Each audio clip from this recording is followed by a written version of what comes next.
On dit souvent au Canada que mieux vaut avoir une bonne cote de crédit que d'avoir 200 000 dollars, 50 000 dollars dans son compte bancaire. Et ceci est totalement vrai parce que tu te rends compte qu'à chaque transaction importante que tu devras faire au Canada, on vérifiera toujours ta cote de crédit.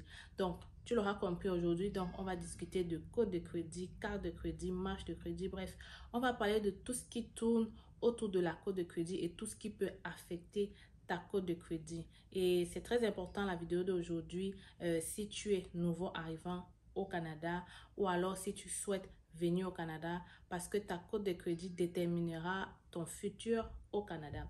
Alors, si tu veux savoir plus, reste scotché et on se retrouve après le générique.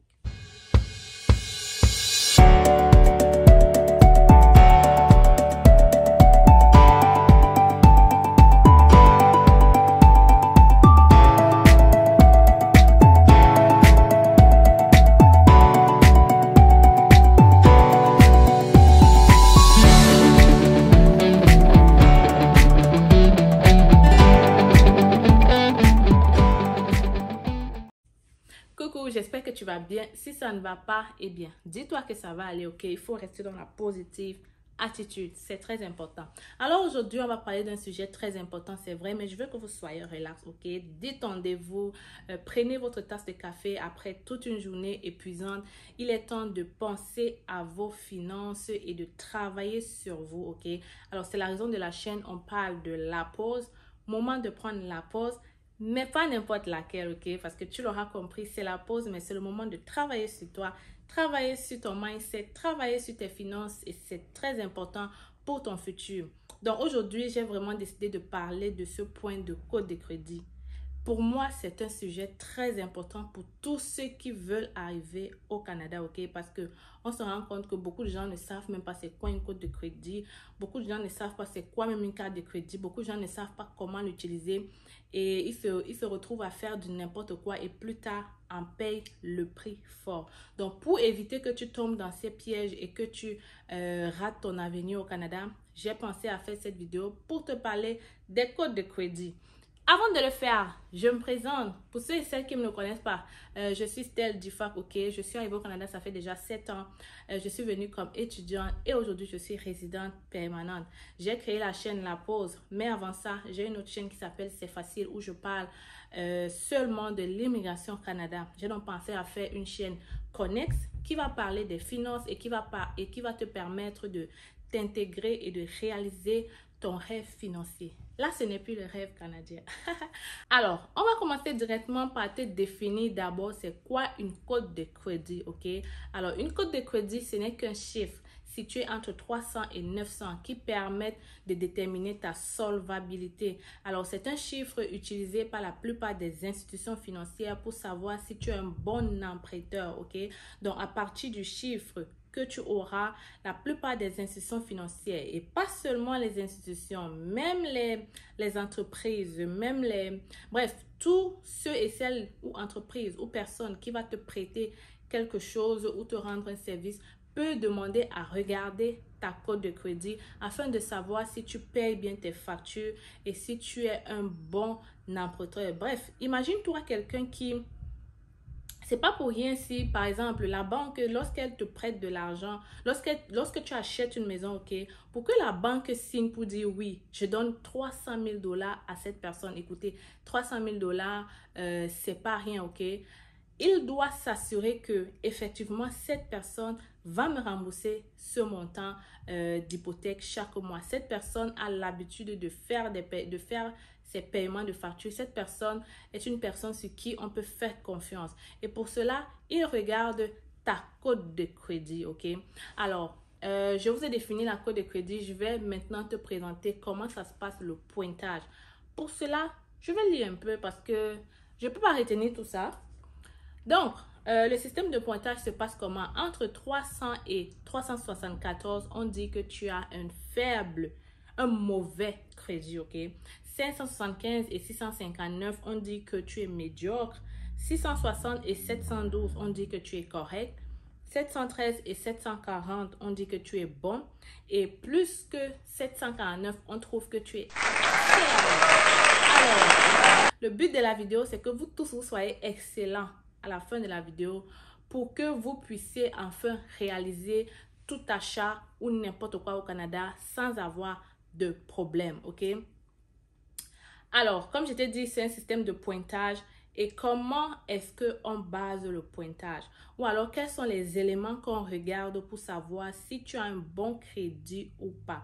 Ok, donc, dans ces éléments, on va examiner ta carte de crédit. On va aussi examiner ta marge de crédit. On va même aller jusqu'à examiner tes factures, ok? Parce que pour ceux et celles qui ne savent pas, quand vous arrivez au Canada, si par exemple, je vais prendre un exemple de quelqu'un qui prend un téléphone, un téléphone, ok? Quand tu prends le téléphone, tu prends ce qu'on appelle la carte SIM et à chaque mois, tu as des paiements que tu dois faire obligatoirement. Alors, ce n'est pas un jeu, ok? Si tu décides comme ça de prendre un iPhone 12 sans avoir les moyens, sache que ça va affecter ta cote de crédit parce que lorsque tu ne fais pas des paiements, la compagnie a le droit, après plusieurs appels sans succès ou alors après plusieurs essais pour que tu payes sans succès, a le droit d'envoyer ton nom et ta facture au recouvrement de crédit. Ok? Et quand ça passe au recouvrement de crédit, si tu ne payes pas, ça va salir ton crédit. Ok? Donc, si tu ne payes pas, ça va salir ton crédit et ça va apparaître donc dans ta cote de crédit. Ce qui fait que si tu as oublié de payer une facture avec une quelconque compagnie de téléphonie, tu as changé de téléphonie et tu es allé avec une compagnie sans avoir réglé ta facture avec l'autre. S'ils envoient ta facture là-bas, c'est fini pour toi parce que ta cote de crédit sera affectée. Et une cote de crédit affectée, je pense que ça dure 2 ans. Je ne suis pas très sûre du nombre d'années, mais ça dure un nombre de temps et ça va t'affecter longuement tout au long de ta vie au Canada, ok? Alors, il ne faut pas surtout faire ça. Donc, je viens de te citer les éléments qu'on regarde. Par exemple, la carte de crédit, on va regarder est-ce que cette personne paye bien ses factures? Est-ce que cette personne rembourse sa carte de crédit? Est-ce que cette personne n'est pas ce genre de personne qui prend l'argent de la carte de crédit, intérêt sur intérêt? On va regarder, est-ce qu'elle a beaucoup de cartes de crédit? Parce qu'il y a des gens qui vont prendre une carte de crédit sur telle institution, une autre, une autre, une autre. Tout ça, ça affecte ton crédit. Donc, voilà les éléments qu'on regarde pour pouvoir te noter. Donc, en fonction de tout ça, ils vont faire, je ne sais pas comment, mais ils vont pouvoir te noter et te classer dans les pointages que je viens de citer. Donc, si tu as 741 et plus, c'est bon, c'est excellent. Continue comme ça. Mais si tu as moins, il faut travailler là-dessus. Alors là, maintenant, on va parler des conséquences d'une mauvaise utilisation de cartes de crédit. Comme tu l'as si bien vu, il y a une étroite relation entre carte de crédit et cote de crédit. Donc, une mauvaise utilisation des cartes de crédit entraîne une mauvaise cote de crédit et ceci va faire en sorte que tu n'auras pas la possibilité d'emprunter de l'argent. Aucune institution financière ne voudra t'emprunter de l'argent, ok? Tu n'auras même pas la possibilité de louer au Canada, ok? Parce que pour louer au Canada, on regarde ta carte, on regarde ta cote de crédit, ok? Moi, particulièrement, même avec mes locataires, je regarde toujours la cote de crédit parce que pour savoir s'ils sont capables de me payer, il faut que je fasse leur cote de crédit, ok? Alors, même pour payer les factures, même pour prendre un téléphone, par exemple, on va regarder ta carte, ta cote de crédit.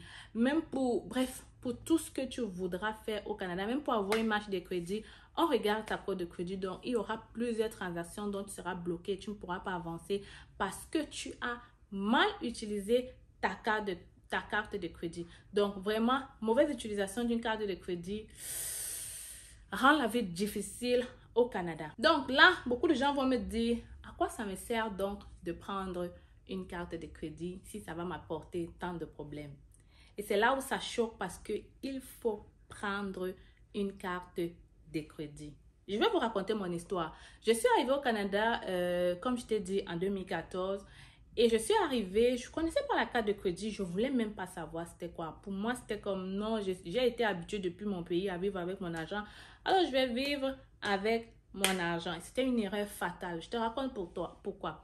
Donc, j'avais décidé de ne pas prendre de carte de crédit. Je vivais de mon compte chèque. Tout allait bien jusqu'au moment où j'ai commencé à travailler et qu'il fallait que je trouve un logement. Ok? J'ai passé J'ai fait des visites en visite.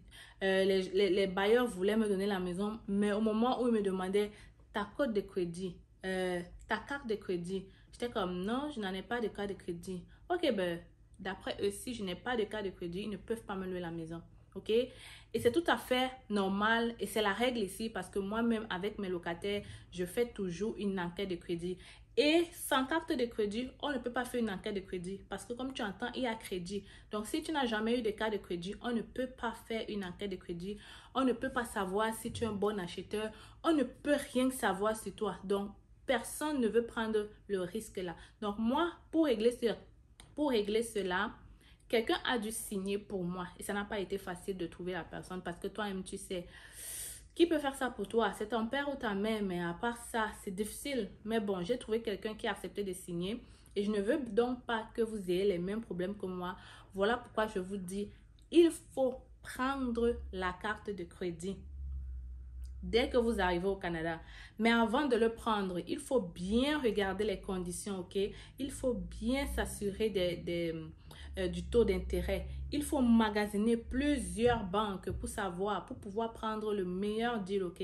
Prendre la meilleure carte de crédit avec le maximum d'argent que vous pouvez. Prendre la carte de crédit en regardant le taux d'intérêt.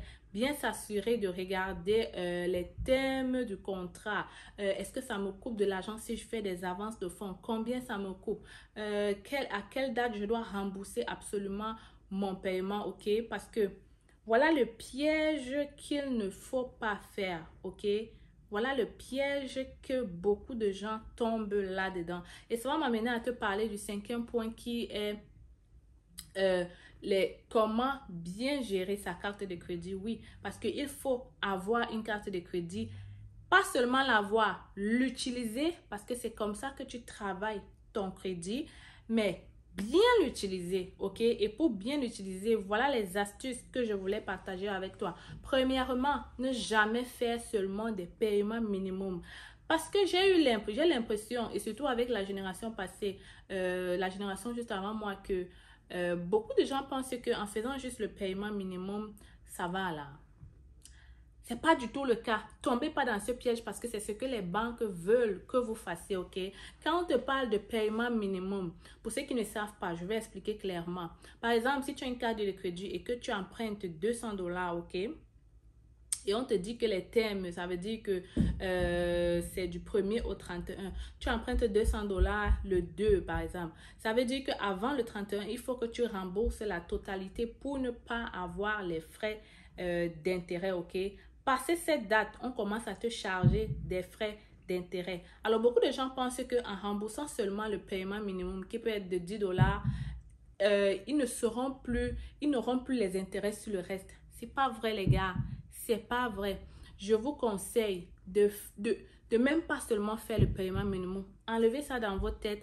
Faites le maximum ou alors la totalité. Et si vraiment ça arrive que vous ne pouvez pas faire la totalité, alors faites le paiement minimum parce que ça permet quand même que vous gardez une bonne cote de crédit. Mais pour éviter de payer les frais d'intérêt, faites le paiement total, ok? Payez la totalité du montant que vous avez emprunté.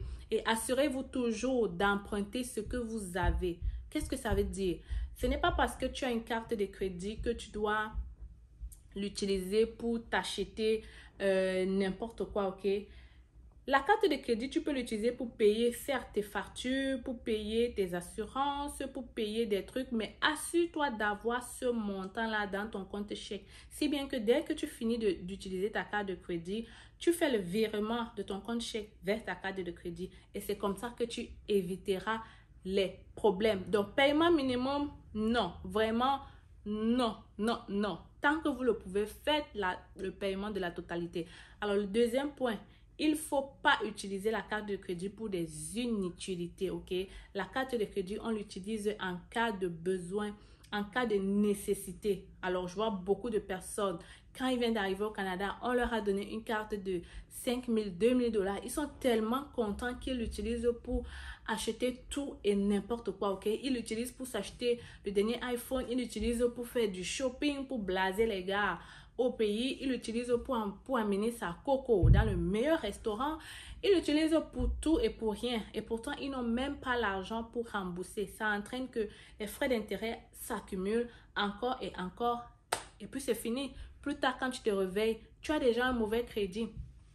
Alors, mes amis, s'il vous plaît, on n'utilise pas la carte de crédit n'importe comment. Ce que vous devez savoir et vous devez retenir, c'est que la carte de crédit, c'est pas votre argent, ok?